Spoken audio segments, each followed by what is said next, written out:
Hey Optimancers, Chris here. So today's video topic are D&D editions and why every edition of D&D has actually added something to the game that's really important, and why 5th edition, in my opinion, is the best edition so far. Now, being that we're on the eve of a new edition of D&D, whether you call it 1D&D or 5.5 or 6th edition, I think it's a really good time to talk about our progression so far. I know a lot of you, 5th edition is the first system you've ever used. And I want to kind of give some insight into why you're actually lucky that 5th edition was your first edition, as well as if you've played previous editions, we're going to take a little trip down memory lane. Now, it is debatable how many actual editions of D&D there are. We call our current edition 5th edition, but is it really the 5th edition? I don't know if it is. Now, I've got to go to my notes here to read this, but we have the brown box, the white box, the Moldvay edition, the Menser edition, the Rules Cyclopedia edition, the revised 2nd edition. None of those are usually considered a separate edition. As well, 3.5 is normally not considered a separate edition, but in this video I'm going to treat it as one. So in today's video, I will be restricting our discussion to the 5 recognized editions of D&D, as well as that one recognized 0.5 edition. You might ask if we're restricting it to those 6 because those are the 6 I happen to own. Moving on. All right, so we have our current edition. This is the 5th edition Player's Handbook. Then we have the 4th edition Player's Handbook. This is 3.5, 3rd edition, 2nd edition, and this is my original 1st edition, Advanced Dungeons & Dragons Player's Handbook. And I think every single one of those included an important evolution of D&D, and ultimately made things better for players and for the game in general. Even this one.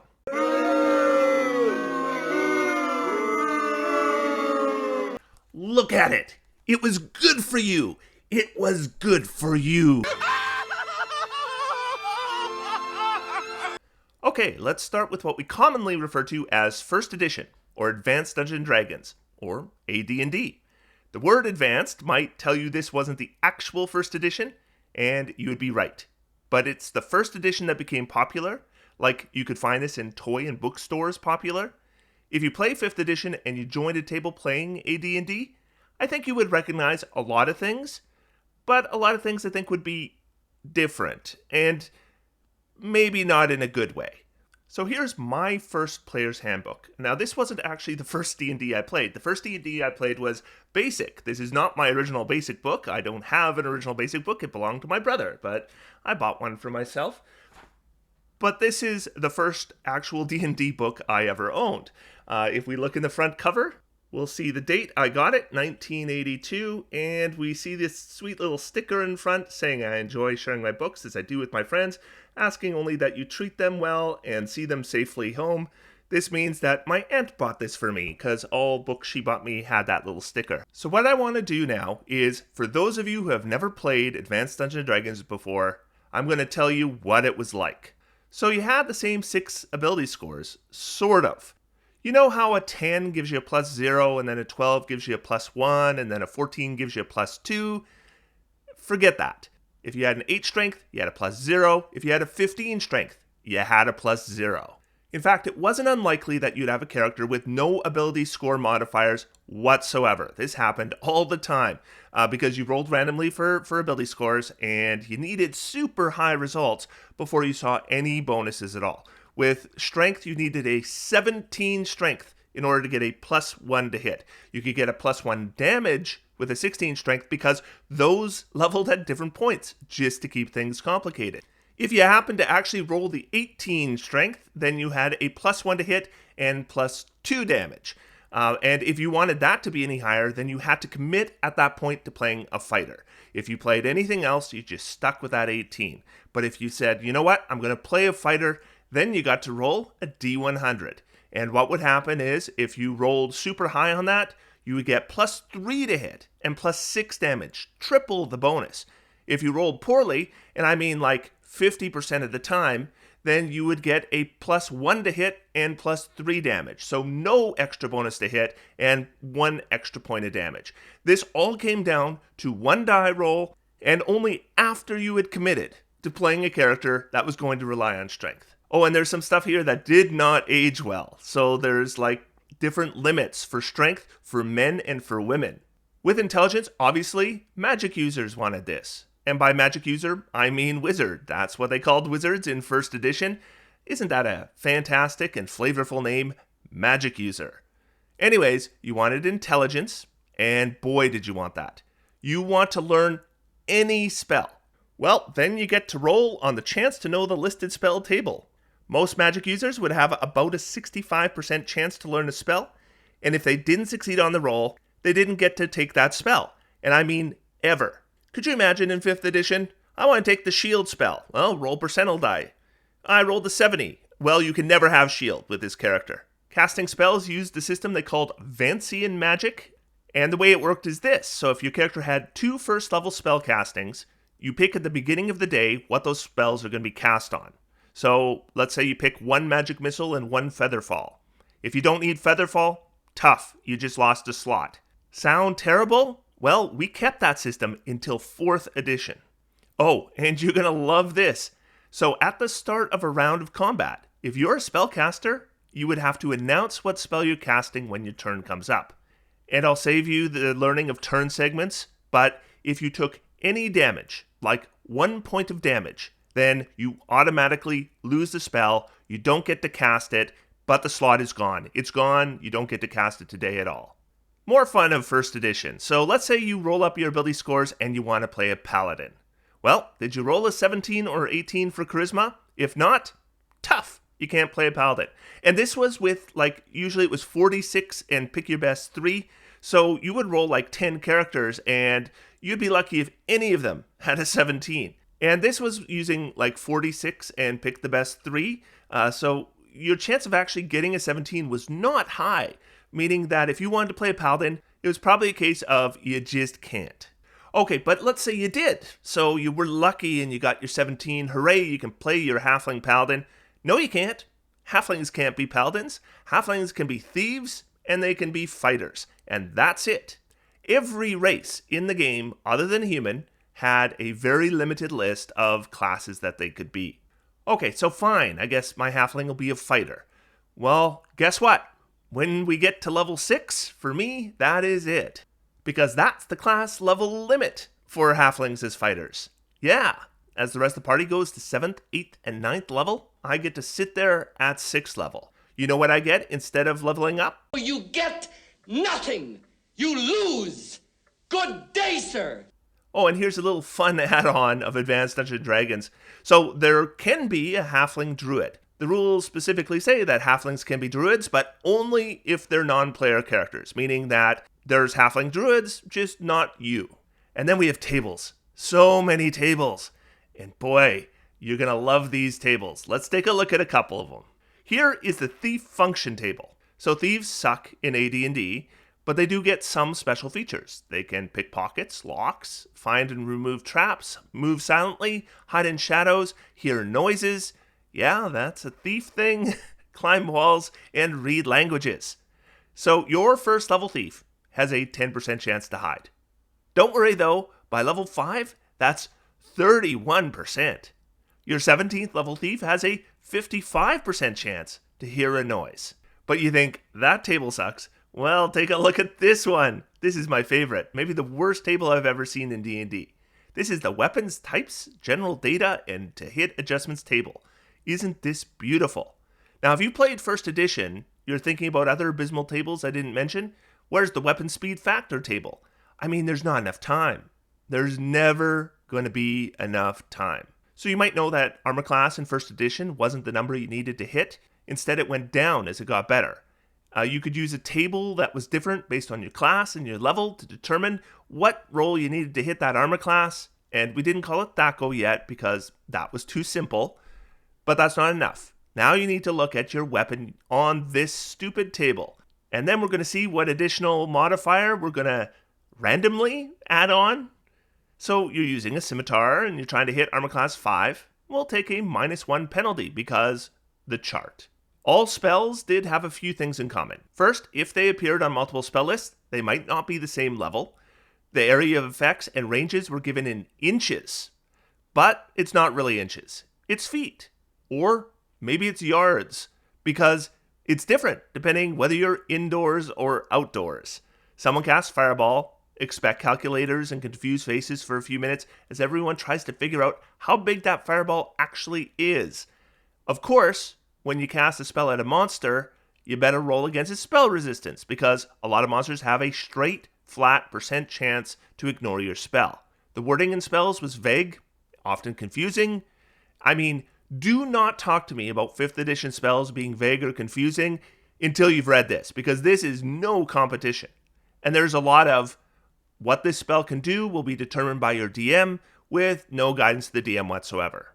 Just a few more goodies of Advanced Dungeons & Dragons. Maybe your DM uses psionics, and hopefully they don't, but if they do, roll a d100, and then maybe you have psionics. You have a lot of confusing math to figure that out, but if you do, congratulations, you're more powerful than anyone else. Kinda. I mean, if you can actually figure out what you can do. And if you're just a little psionic, that's actually kind of bad because you come up against a psionic creature and they're gonna melt your mind. Oh, and I have to talk about bards. Bards are in Advanced Dungeons & Dragons. Here is how you play a bard. So, for your first 5 levels, you're a fighter. Plain vanilla fighter. Then congratulations, you're going to start at first level again, but this time as a thief. And by start at first level, I don't mean that you keep your fighter abilities. You don't. You lose them all. And then you're going to start again as a first level thief while everyone else in the party is 5th or 6th level. Once you become a 5th level thief, then you're going to give that up. Now you can become kind of this mishmash of the 3 classes, except you start again at first level, of course. And now you get to be a first level bard, a class that can eventually get up to 5th level spells. And you will once again start gaining hit points, not until you get to 2nd level. So at first level, you've gone through 11 levels of experience, and you have the hit points of a 5th level fighter. Oh, and every class has different experience points needed to level up. A druid with 300,001 experience points is a 12th level druid and can cast their highest level and most powerful spells, which are 7th level in this edition. A magic user with the same experience is only 10th level and can cast 5th level spells. Monks, of course, are terrible. I could do a whole video on the many ways 1st edition monks are way worse than 5th edition. Basically, at first level, you're a magic user without spells that runs into melee and dies. And anyone who thinks D8 hit points aren't enough for a monk, well, how about you get a D4 instead? Because that's what you got in Advanced Dungeons & Dragons. Though you did get 2D4 at first level. Finally, let's talk about saving throws. I mean, there's so many train wrecks I could cover. It would take 100 videos. But saving throws are deserving of specific mention. So, they're not based on your ability scores. I mean, there is a small chance your dexterity might affect some of them. See another table to check that out. But your saving throws are paralyzation, poison, death magic, rod, staff or wand, petrification, polymorph, breath weapon, and spell. You need another table to see what your saving throws are based on your class and your level, and they're all different, of course. And they don't progress linearly, so expect to need the table every level up. And most of these work this way, so you get exposed to this thing. Roll a d20. Did you roll high enough? Congratulations, you live. You didn't? Oh, sorry, you die. Whoops, bad luck on that single random roll with your fully healthy character. Make a new character. If I haven't made it crystal clear, I think 1st edition is terrible. Awful, awful, awful game. However, at the time, it was the only edition of D&D, and I loved it. But I gotta tell you that with time, it just comparatively gotten worse and worse and worse, and I just wouldn't want to play this anymore. And when 2nd edition D&D was announced, I was upset because I already own this book. I mean, now, here, merely 7 years later, I gotta bug my aunt to buy me another player's handbook. So 2nd edition came out, and I relented because everyone was playing 2nd edition, so I went and bought myself a player's handbook. This is not it. Because the first printings of the 2nd edition Player's Handbook, the binding was actually glued in. So the pages, you reference a page a few times, and the pages would fall out. And so everyone was walking around, and they were kind of holding their covers like they were folders and a bunch of loose pages in the middle. So I eventually rebought it, and this is better binding. So this one is fine if you buy second edition player's handbook, and it's in one piece. It's probably the stitched version, but those early versions, they were garbage. And you know what? I am going to admit, second edition is better than first edition. How much better? Not much better. A lot of the meaningless tables are gone. Bards are now just a subclass of thief. Speaking of thieves, so now when you were first level, you got 60 points. You could distribute amongst your thieving skills as you wanted to, and then you would get an additional 30 points each level. So if you wanted a character that was a thief that could hide in shadows, you could actually make that. If you want a thief that can hide in shadows and move silently, that's a bit harder, but you could probably do it with a few levels. If you want a thief that can hide in shadows, move silently, pick locks, find traps, good luck. Thieves still sucked in 2nd edition D&D. Non-weapon proficiencies actually allowed you to specialize your character a bit. So your ranger isn't like everyone else's ranger. At least a little bit. Like now you're a ranger, but you can also make shoes. Seriously though, there were some class-specific proficiencies that allowed you to customize further. So maybe a ranger can make shoes and can navigate ships. This would be kind of similar to 5th edition backgrounds. The ability score tables did not improve.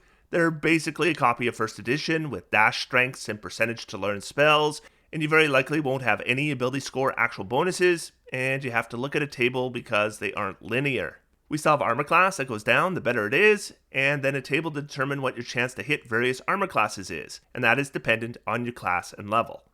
Now we call that THACO, which stands for to hit armor class 0. So if your THACO is 15, then you need a 13 to hit armor class 2. Couldn't be easier. And now we get a table telling us bonus or penalties to hit based on our weapon versus various armors. The intention was to make it more realistic, like a slashing weapon is worse against chainmail than a bludgeoning weapon. Realistic? Sure. Good for the game? I mean, it's better than that AD&D mess of a table? Sure. Oh, and if you fire a ranged weapon into melee, the DM determines who gets hit randomly. Maybe you shoot your friend in the back. I mean, you rolled a hit, so if you roll well, then you shoot your friend in the back. Let me repeat that. You hit your friend in the back if you roll well to hit. Oh, and saving throws, basically the same. Now, level limits based on race are gone, but the class restrictions still apply. And if your race can be 2 different classes, you might be able to multi-class, and maybe you can't. Read the racial description for more information. Humans can be any class, but they can't multi-class. Instead, they can dual class, which is a bit like 5th edition multi-classing, with a few little changes. Like, your hit points don't go up with your level, and you lose the abilities of your previous class until you catch up in levels, and you can never take a level in that original class again. So amazing. Now, spells are written a bit better. We actually have ranges and yards, and it doesn't suddenly change when we go outside. And some of the spells are more clear. Like, take Fireball, for example. This is word-for-word text. The burst of a fireball creates little pressure and generally conforms to the shape of the area in which it occurs. The fireball fills an area equal to its normal spherical volume, roughly 33,000 cubic feet, 33 10 by 10 by 10 foot cubes. So figure out the cubic dimensions of where you are and determine how many 10 by 10 by 10 foot cubes will fit, and then spill over any of the remaining 33. Easy. 2nd edition was actually a lot like 1st edition. Ability scores were basically identical, including the weird progressions. You still almost never got to play a paladin unless you're super lucky with the ability score rolling. Experience by class is still a mess, saving throws same thing, class restrictions, weird modifiers, declining armor classes, but it is better than 1st edition. Racial limits are gone and they never return. A lot of the useless tables are either gone or simplified. Spells have descriptions that are often way overly complex, but at least they're consistent. Randomly rolling for psionics, thank goodness, is gone. Bards being weird and complicated is gone. We're actually introduced to tools to customize our character. 2 5th level thieves might be good at different thiefy stuff, and they might have different non-thief proficiencies as well. Oh, and they got rid of monks in 2nd edition. I think maybe they couldn't figure out how to fix them. Honestly though, the change from 1st edition to 2nd edition is likely a smaller change than it appears to me the change that we're going to see from 5th edition to 1D&D. But I cannot deny that switching from 1st edition to 2nd edition was probably a good thing. The in retrospect, relatively small investment for second edition books definitely paid me off, considering the amount of hours I played the game. I mean, I have met players who still exclusively play second edition. I guess once you buy those books, why would you ever invest in more? Oh, and this was the edition that sent TSR to near bankruptcy so that they were eventually bought out by Wizards of the Coast. You know, Wizards of the Coast, the company that makes role-playing games. And I mean that sincerely, because here's my copy of Talislanta.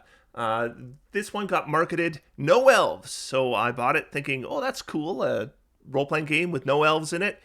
Well, no elves, kinda. There's a lot of races that kind of feel like elves, but there you go, Wizards of the Coast. This was before even second edition D&D came out. And here's Primal Order by Wizards of the Coast. Now, this one wasn't actually its own role-playing game. It was intended as an add-on to other role-playing games, so you could include, like, godlike powers. And you can see here, Wizards of the Coast. Again, this is pre-Magic the Gathering. And Primal Order would work with all your game systems that you could ever possibly own. And again, I'm going to read off my screen. It works with your Advanced Dungeons & Dragons, your Arduin Grimoire, Ars Magica, Chivalry and Sorcery, GURPS, Harnmaster, the Hero System, Palladium, Rollmaster, RuneQuest, Shadowrun, Cinnabar, Talislanta, of course, Torg, Warhammer Fantasy Role-Playing, or Warp World. So yeah, that one's totally obsolete now. But I think they might have gotten the money to buy TSR from some other source of income. I'm not quite sure what that would have been. Anyways, naturally they got to work on a new edition of Dungeons & Dragons, and in the year 2000 they released Dungeons & Dragons. You'll notice I didn't mention 3rd edition because it wasn't called 3rd edition, it was just called Dungeons & Dragons. That might sound familiar. Now, it had been 11 years since the last edition, and we were pretty tired of second edition by that point. I mean, we still played it once in a while, but it wasn't our system of choice at that point. And when 3rd edition came out, the players I played with weren't really enthused. Second edition wasn't perfect, but if you wanted to play D&D, it worked. But I was interested, and so I went out and I bought this player's handbook, and I was blown away by this book. So here's the class progression chart for Fighter. This, like I said, blew me away. There's the saving throws. They're listed right there on the class progression chart. And there were just 3 to keep track of each time you leveled up. Your chance to hit modifier, it's there as well. Now, armor class, this was kind of revolutionary. So, like I said, I bought that player's handbook. I was super enthused with it. I needed to convince the rest of my players that they should go out and buy this new 3rd edition player's handbook so we can play it. And what I told them was, listen, in this system, your armor class is the number you need to roll to hit somebody. So if you need a 15 to hit them, their armor class is 15. This was something none of us had ever conceived of. I mean, it seems so obvious now, but to us, we just couldn't believe it. And I'll tell you, that was the selling feature. That convinced them, okay, let's give this a try. Oh, and ability scores. Now we have the ability scores we're used to. Dash scores are gone. If you have a 10, you have a +0. If you have a 12, you have a +1. This is more helpful than you would think because, you roll up a new character and you don't need to look it up. You can just remember in your head, I got a 15, that's a +2. Also, any race can be any class with no level limits. And humans can now multi-class as well. So all this just meaningless restrictions, they're out the window. I think my favorite part was all classes progressed levels at the same amount of experience, unless they were multi-classed. And then there was some math, unless all your classes were within 1 level, or you're human, or it's your preferred class for your race, or unless you have more than 2 classes, in which case... Okay, so not perfect, but it was way better. Rogues actually could succeed on their skills. Let me say that again. Rogues could actually succeed on their skills. Barbarians were new and cool. They were like fighters, but they could rage. Sorcerers were new and cool. They were like wizards, but with different spellcasting progression, and they could cast. This, again, just unreal to us. They could cast the same spell more than once without preparing it more than once. Bards can cast spells at 1st level. Cantrips, but still. And get this, they can cast up to 6th level spells. Bards suck in 3rd edition, by the way, but maybe not as bad as previous editions. Druids can wild shape, and boy, that seems pretty good. Then we get feats, and I know what you're thinking. What are feats? Well, they allow you to customize your character. So maybe your fighter is better at using a bow than the other fighter who's better at charging and doing power attacks. You could also take feats to make specific magic items. I mean, if you had the resources and you gave up experience points, well, that wasn't perfect either. Spells were really clearly laid out as well. And we had so much fun at first. Then we started to notice some cracks. Like when the wizard cast haste on themselves and suddenly could cast twice as many spells on their turn. Yeah, that's a bit of an issue. Druids wild shaping into creatures more powerful than the fighter. Yeah, that's a bit of a problem. Nobody played crappy bards. Monks, well, they're back. They had a progression on attacks that matched clerics, though they could punch and miss several times on their turn at higher levels, which we mockingly called flurry of misses. We did not see a lot of monks. Multiclassing ultimately was pretty ugly, but it was better than 1st or 2nd edition. It was kind of similar to 5th edition, where you choose a different class when you level up, but there were experience point penalties, and multiclassing a spellcaster was a huge problem, since in order to have spells scale, you needed spellcaster levels. Also, in order for spells to work against monsters, you need the best spellcaster level possible, and you would give those up. So if you were a cleric 5, wizard 5, your spellcaster level was 5. Basically, if you multiclass your spellcaster, you weren't beating the monster spell resistances, and your spells wouldn't work. Also, a lot, and I mean a lot of classes had alignment restrictions, and they were incompatible with each other. So if you wanted to multiclass your paladin with pretty much any class, good luck. This was where we started talking about dead levels as well. These were levels you reached and you got hit points and nothing else. Some classes had a lot of dead levels, especially in 3rd edition. I mean, casting, compared to the previous editions, was easy. Gone were the announcing your spell before your turn came up. Concentration in 5th edition? Well, don't worry about that. Just cast and cast and cast. Gone was losing your spell if you took damage. Gone were the tiny number of castable spells per day. What we found were that casters were just consistently way more powerful than non-spellcasters. You think a 5th edition spellcaster is more powerful than a 5th edition martial? Well, it was not even close to the divide there was in 3rd edition. Then there were prestige classes. Though they were a smaller part of 3rd edition, I think I'm going to hold on to that one. Now, it's understandable that balance was a huge problem because the system was so different. 3rd edition looked nothing like 2nd edition, and it felt significantly different.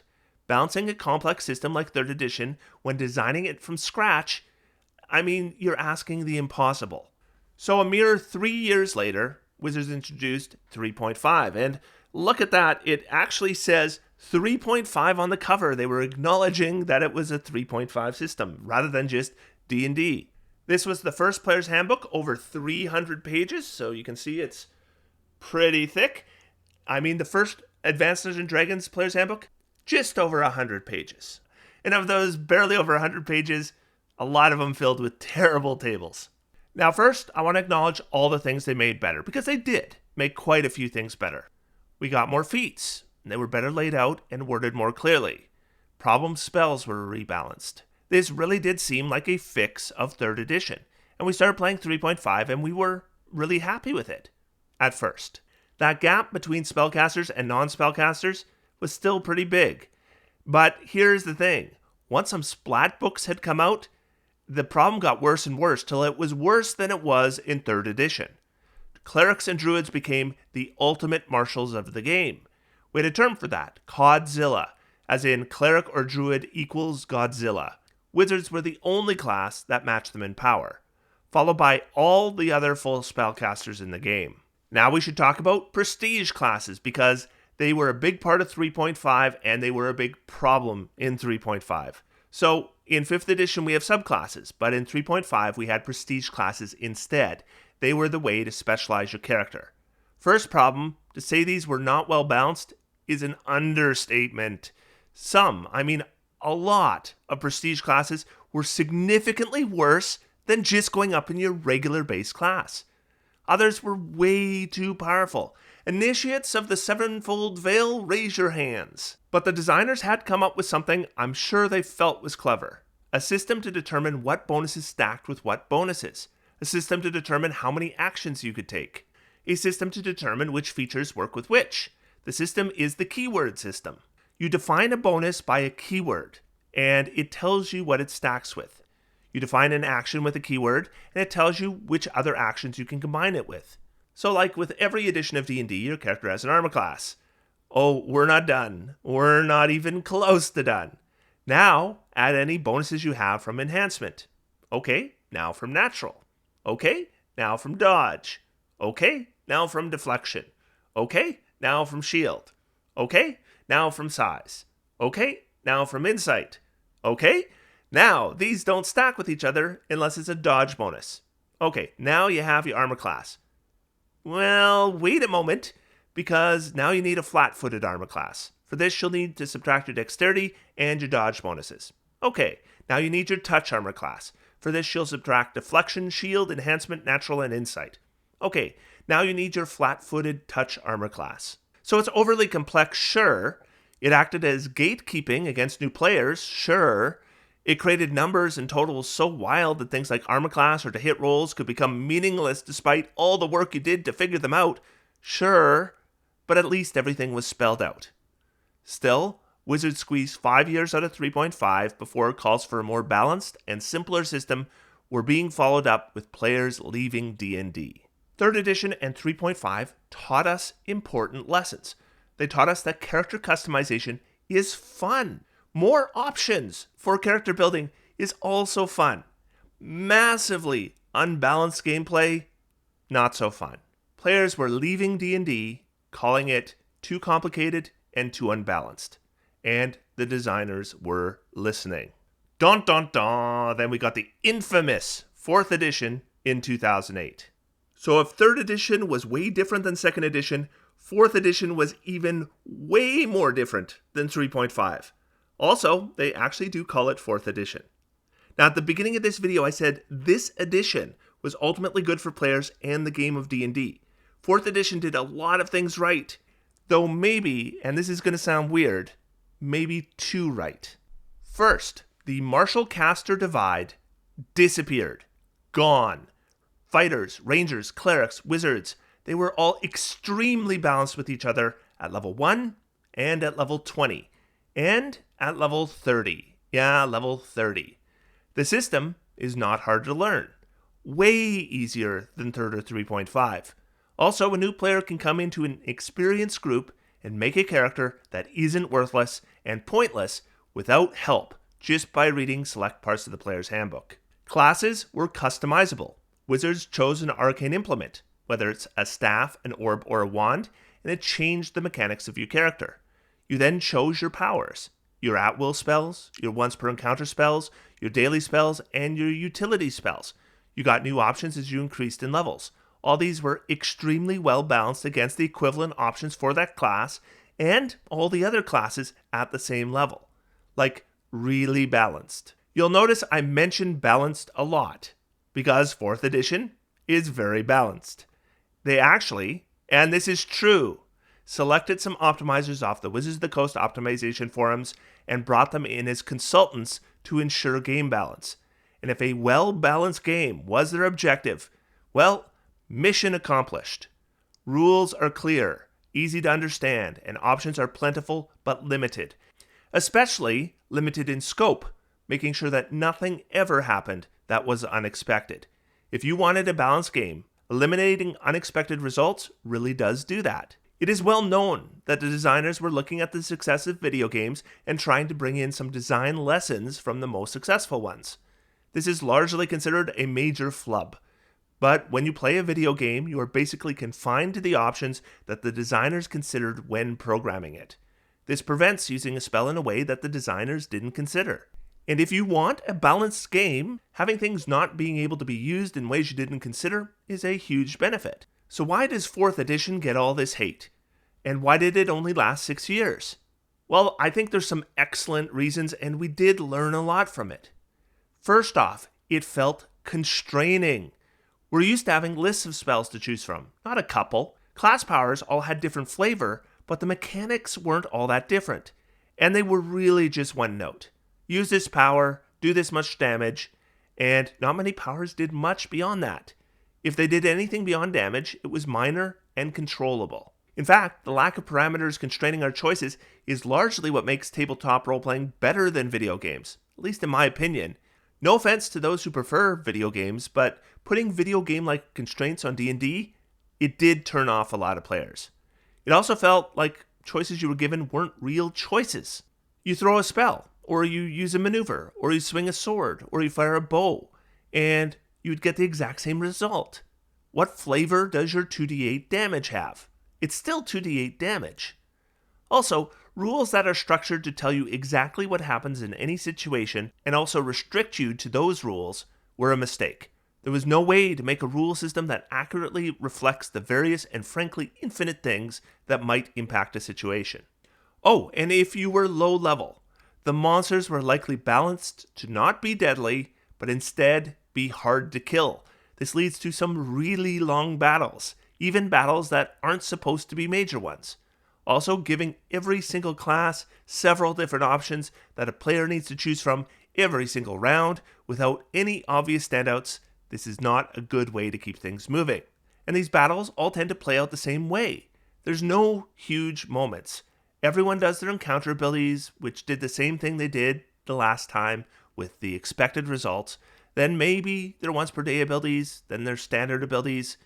And there's no, wow, you did how much damage? Or, wow, you just restrained all the orcs? And definitely not, wow, what a creative use of that ability or spell. It created an anticlimactic feel. Finally, but I think importantly, 4th edition basically assumed you were playing on a battle map, which is fine if you're playing on a battle map, but it is poorly suited to those who wanted to play Theater of the Mind. So I did some research online to find out why people didn't like 4th edition, and I saw 2 responses more than all the rest.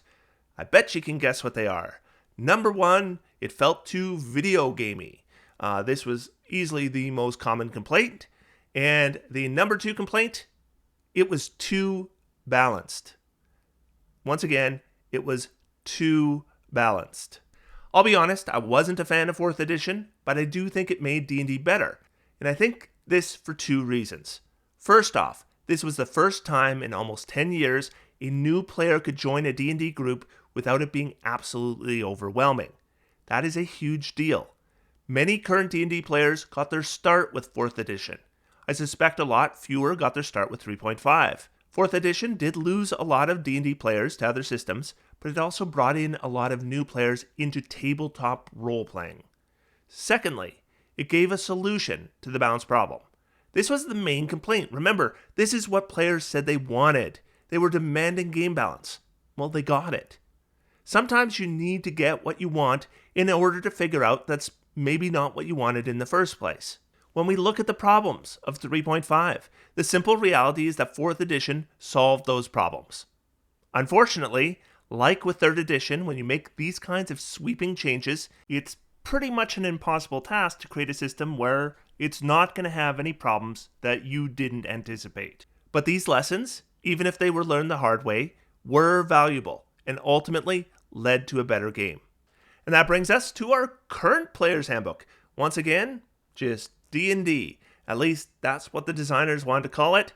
They've since relented after, nearly 10 years of players calling this 5th edition. The designers now call it 5th edition as well. I don't see the value in going through the rules. If you play 5th edition, you probably at least know the basics. I will, however, tell you why this is the best edition so far. D&D 5e does not feel like a video game. Spells, features, and tricks all feel and work very differently from each other. The cookie-cutter balance system of 4th edition is gone. The system works on a grid, and it works for Theater of the Mind, and it has been designed to work with either. The parameters have not been set so rigidly as they were in 4th edition. 5th edition has those wow moments. However, lessons were learned from 3.5 as well. There's been many forms of simplification. Attack actions and full attack actions, flat-footed and touch AC, countless different kinds of bonuses, a plethora of keywords with unexpected results, that's all gone. Also, yes, there is a martial class divide, but nothing like 3rd edition or 3.5. Dead levels are gone. You're either getting a class feature, a subclass feature, a new spell level, or an ability score increase at every level. Though in some cases, it is a ribbon feature. Getting rid of things like base attack bonus, reflex, will, and fortitude saving throws that track differently than your other features, new splat books every couple months, spellcaster levels. These were all master strokes in favoring gameplay over complexity. 5th edition is a game that feels quite a bit like 3.5, but it's easier, faster moving, and yes, actually works better at higher levels, and has a greater degree of game balance than 3.5. Really, I mean it does. It's not a high bar, but it does this without the video gamey feel or overbalance of 4th edition. It is striking a balance, and it is not a perfect balance, but it is better than either of those. I think they could tweak things to give a little bit more customization, and we've learned more balance issues as we've been playing all these years that need some redesign. There's still some opportunities for even more simplification without sacrificing a strong player character to player character individual identity. Also, frankly, I've been playing 5th edition for 8 years. Even with the slower release of splat books, we're starting to get quite a few, and frankly, I'm starting to feel a bit of edition fatigue and bloat. And honestly, it feels like a good time to freshen things up.